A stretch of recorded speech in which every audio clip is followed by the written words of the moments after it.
James Heale's here. James, very good morning to you. Morning, Mike. I mean, I don't know what to say about this reshuffle and this government and the fact that it isn't working. And if you can actually be Wes Streeting, and maybe you can, admire him for his honesty, if you can actually physically stand somewhere and say, we're putting £200 million, £200 billion into an organisation every single year, and it's not working. I mean, what do you do with that?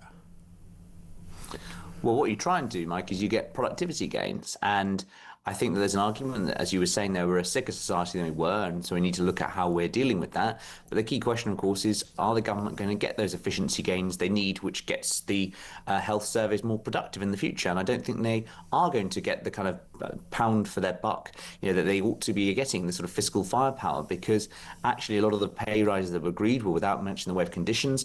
We're not seeing the kind of speed and rollout of the technology that we necessarily need to. So there is the question, of course, if will the health service be in the fit state it needs for Labour to win re-election in 2029? I'm not so sure it will be. No, but I mean, they did promise, did they not, when they got in, that they would fix the doctors' problem, they would fix the doctors' strike, they would give them an extra 23 billion, that would solve the problem. It hasn't. They said that they would fix the problem of the NHS not being an honest and useful organisation. They claim that they've made 4 million new appointments. It's one of the things that they claim is a great success of Labour. But by the same token, they're admitting that it's not working. Yeah, and I think that, look, there's some measures that Wes Streeting are doing, which I think will be applauded sort of across the spectrum. I mean, I think that having the sort of new league table that he's announcing today is going to be broadly a good thing. But I do think, there is the question about, are they going to get the return on the investment they need? And the question, of course, as well, Mike, is that even if they do pull off the unlikely, the unfathomable, and manage to turn the NHS into a world beater in 4 years' time, by that point, the salience in which voters place on the NHS and health could then diminish, and it could then slip down the ratings. And then, of course, still other issues will take their space, namely about stopping the boats, the migration crisis, and what looks like economic growth and the lack of it, which is why it's going to be announced and talked about at Cabinet today. Yeah, first Cabinet meeting since Friday. Rather amusingly, Peter Blexley, who was just here, said, do they all know where they're going to sit? How does it work in Cabinet? Do you have to sit in a specific order? How does that go? Yeah, you have it's like a dinner party, so you have a name and a place where you sit. So traditionally, the Cabinet Secretary will sit next to the Prime Minister. Opposite the Prime Minister will be the Chancellor. And basically, the more important you are, the closer you are to the centre. And if you're on your way out, you might find yourself shuffled down the table is a good way of thinking about it. Right. So it's kind of an interesting thing for David Lammy then, isn't it? Because he was sort of demoted, but then sort of thrown the bone of being Deputy Prime Minister to make it not look as if he was being demoted. Yes, so he might keep his seat, but of course, clearly, Deputy Prime Minister is very much the sort of, sports day sticker of offices in this country. It means absolutely nothing, as Bernard Ingham so famously ridiculed Geoffrey Howe 30 years ago. Yes, although I dare say it probably means something for Angela Rayner when she stood on the pavement outside of Admiralty Gate and watched as David Lammy moved all his stuff in and her stuff came out onto the street. Well, of course, she has to decide which house to go to.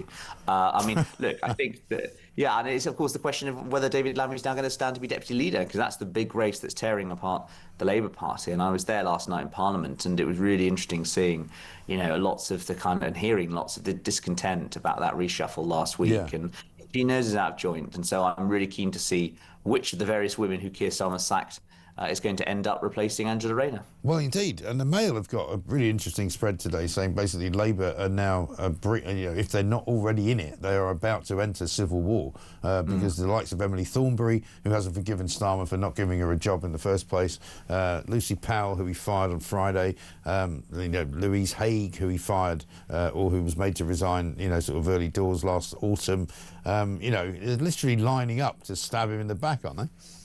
Yes, and of course, what is striking is that the timetable of this contest means it will go on over Labour conference. It's the first time that we've had a deputy leadership contest without a concurrent leadership one since 1981, which of course was a famously bitter, acrimonious one, narrowly fought, won by Dennis Heale for the right, over the left for Tony Benn. This time I think that it's going to be not even so much about sort of issues, but personalities as well. And really, I think that what's going to define it is your relationship with Keir Starmer. And given we've got 4 or 5 weeks of this to go, I think it could turn into something which is pretty acrimonious and played out on the full glare of the public at conference. Exactly right. I mean, given that he only sort of reshot the whole idea with phase 2 a week ago Monday, he must be waking up in the morning thinking, crikey, how much worse can this get? Yeah, I think that, they said a week is a long time in politics. I mean, phase 2 is a long time in politics. We must be on phase 3 by now. I think it does show that, for however well-intentioned a lot of the Labour government's ideas were, actually, some of the chaos was stupid and Tory self-inflicted, but a lot of it is just, I think, a feature of modern politics, which is that the news cycle is much quicker. I think the general public is quite intolerant, given all the failures that have piled up in the public services, of anything that approaches a misdemeanour and scandal. And I think that Labour really ought to kind of understand that they can move people around and have the best people in place, but also a lot of this is about incentives and systems as well. Right. And I think there's nowhere better demonstrating that in their handling of the economy. No, exactly right. Let me play a couple of clips. Emily Thornberry was on Laura Kuenssberg on Sunday. Here she is, attempting to make herself look like a friendly individual. It's such a mixed picture, isn't it? I mean, we're doing so well internationally, and our standing is so much higher. We're back on the international scene. But domestically, things just don't seem to be working. I mean, there are things that we're doing which are fantastic, but nobody seems to know about it. The highest wage growth, building some homes, having actually investing in green energy. All of these sorts of things are brilliant achievements, but nobody seems to be hearing about that. They hear about the mistakes. And the question is, why are we making these mistakes? We can't afford to keep doing this. She runs out of the so-called brilliant achievements sort of after 2, really, doesn't she? The third one's not really an achievement at all, and I'm not even sure about the second one. But, Emily Thornberry, does she have any friends in the room? She does have a fair number of friends in the room, as I understand it. Of course, she ran previously for deputy leader back in 2020. People feel she was a bit hard done by in terms of what happened last summer. She was the only member of the cabinet. And of course, who got that job instead? Richard Hermer. And as one MP said to me, Emily couldn't have done a much worse job than what Lord Hermer's doing. True. So I think that, she's got a really good chance, actually. The only question, of course, about her is that she's a London woman, and you can't really have 2 North London barristers. And I think the only real difference between the 2 North London barristers, her and Keir Starmer, is that she's actually got a personality, albeit one that doesn't appeal to everyone. No, she's not. Certainly outside of whatever the Labour Islington set is, she's not somebody who's particularly well liked around the country, I don't think. Well, I think that within Labour, a lot of these issues around identity matter. There's a lot of hurt feelings about the fact that 40% of the MPs who were sacked last week were from the North-West. Greater Manchester, I think, lost 5 members, including, of course, Rayner and Powell. Yeah. So I think likely, with Louise Haigh ruling herself out yesterday, I think Lucy Powell is probably the front runner narrowly at this stage, but we've still got 2 days to go, and you need 80 nominations. That is a lot. Yes, it really is. So is your bet that you think it might be Powell, then? Is it going to be a woman, no doubt? I'm pretty sure it's going to be a woman. I'm not really sure that in the current Labour Party, where there is such an embarrassment about the fact they had a female leader, that there could be 2 men running the party in the current second. You could get away with it during the Corbyn years because obviously Tom Watson was the only way to keep out the Corbynites, so the right were happy to suck it up. But I'm pretty sure it has to be a woman. Interesting. Let's have a look at what David Lammy had to say about the climate crisis. This is before his latest incarnation as Deputy Prime Minister. Today I'm committing to you that while I am Foreign Secretary, action on the climate and nature crisis will be central to all that the Foreign Office does. This is critical given the scale of the threat, but also the scale of the opportunity, the chance to achieve clean and secure energy, lower bills and drive growth for the UK. I'd forgotten there was a nature crisis, to be honest. He's only just reminded me.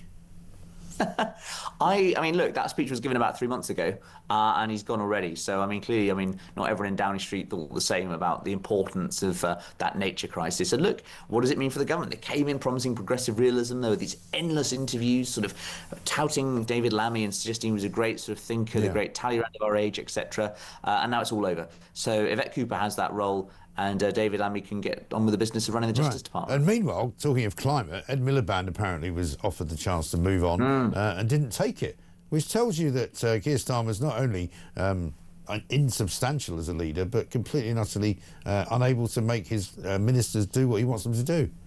There was a great line which described last week's cabinet reshuffle, which was the Morecambe and Wise reshuffle, which was that everyone kept their jobs, but they were everyone kept their status, but they were in different jobs, which suggests that Keir Starmer thought they're all the right people, but in the wrong order. And someone replied to that when I wrote it in the article, and they said that I think it's half right.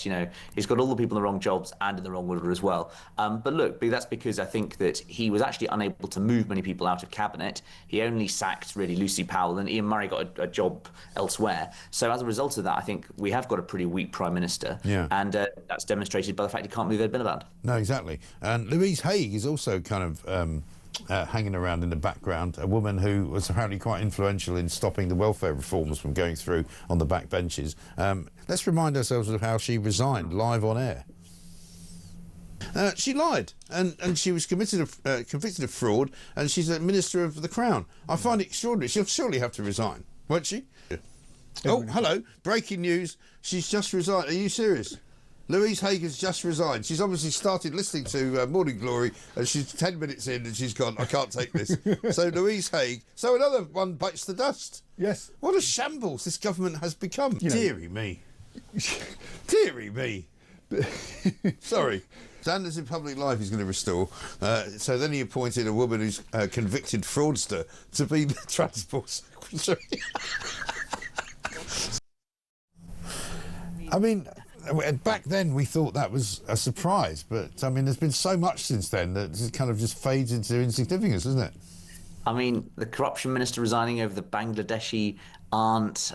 You had Angela Rayner not knowing the rules around council tax and homes. I mean, let's not forget the homelessness minister sacked for making people homeless. I mean, the level of irony is just fantastic. So I think it's a bit like during the Tory years when they kept announcing things in Crime Week and then someone would be found guilty of wrongdoing. Right. I mean, it's literally John Major back to basics all over again, isn't it? Yeah, no, precisely. And I'm sure we'll see many more of these. We're only 1 year into this government, and yeah, they're on 20%. So I think the question may be, how low can they go? Well, how long can Keir Starmer keep his job, I think would be my question to you. Well, really interesting. I wrote an article this week for The Spectator in which talked about the fact that this was Morgan McSweeney's reshuffle. And someone from the soft left of the party said, this is Morgan's last throw at the dice. He's got the cabinet he wants. He's got the government he wants. They're all focusing on the boats. These are the issues they want to focus on. And if they can't pull it off in a year and things are getting worse, and let's face it, Mike, next year, they're probably going to come a bad second, even third in Scotland. They're probably going to lose Wales for the first time in more than 100 years. And they're probably going to lose seats to places like the Guards of Independence in London and Birmingham. And after that happens, I think there'll be a real potential for a leadership challenge of some kind. Yeah, definitely. Absolutely right. James, good to see you. Thank you very much indeed. James Heale, there, Deputy Political Editor at The Spectator.